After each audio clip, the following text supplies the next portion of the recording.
প্রশাসন সাহায্য করলে বীরভূমের দুটি আসনেই জিতবে তৃণমূল কংগ্রেস, কিন্তু প্রশাসন আমাদের উল্টো কাজ করছে। বিগত দিনগুলিতে যেভাবে প্রশাসনকে পাশে পেয়েছি সেভাবে এখন আর পাচ্ছি না।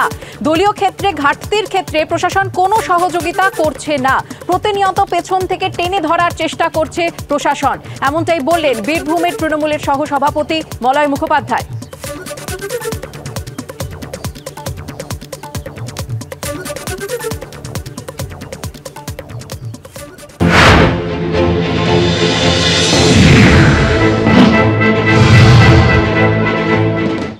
ভূমিকা এখন থেকেই শুরু হয়ে গেছে। প্রশাসনের সর্বোচ্চ শিখরে যারা বসে আছেন আমাদের উল্টো কাজটা করছেন।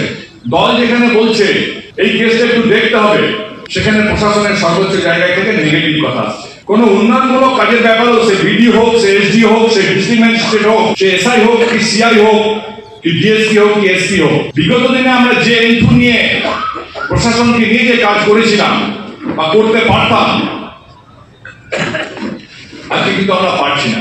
প্রতিনিয়ত তারা এটা পেছন থেকে টেনে ধরার একটা প্রচেষ্টা তারা করে চলেছেন।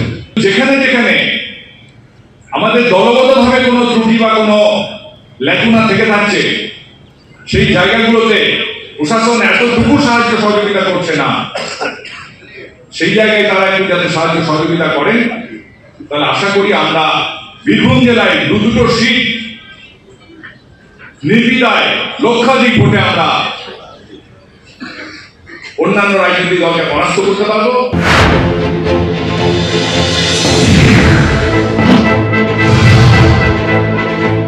জিততে পারবেন না তো, বীরভূমে এবার আমরা জিতবো, ভারতীয় জনতা পার্টি জিতবে। অতএব এটুকু তো বোঝা যাচ্ছে যে পুলিশ প্রশাসন সম্পূর্ণভাবে তৃণমূল কংগ্রেসের সাথে হাতে হাত মিলিয়ে এতদিন ভোটে লড়তো। ভোটে লড়ার কথা তো নির্বাচন কোন পার্টির, কোন রাজনৈতিক দলের, পুলিশের তো উচিত না, কারণ পুলিশ হচ্ছে নির্বাচন কমিশনের পার্ট হয়ে যায় ভোটের সময়।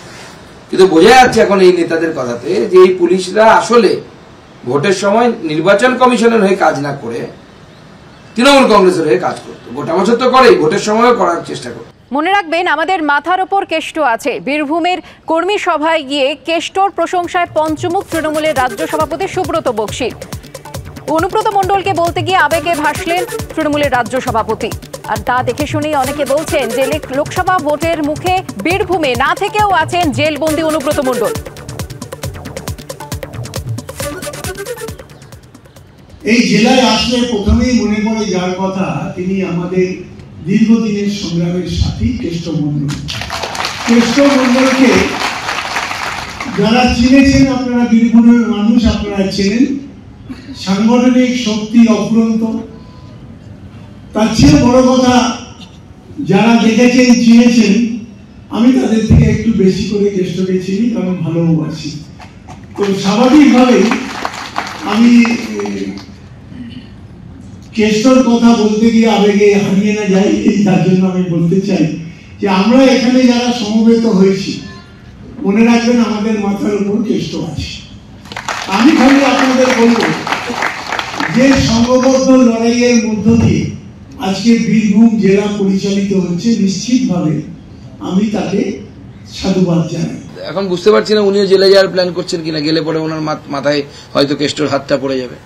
অনেক দূরে আছে উনি জেল থেকে, তো স্বাভাবিকভাবে তিহারে নিয়ে আসতে হবে। তাহলে আগামী দিনে তৃণমূল কংগ্রেসের সভাপতিকে, তাহলে কেষ্টের হাতটা তার মাথায় পড়বে।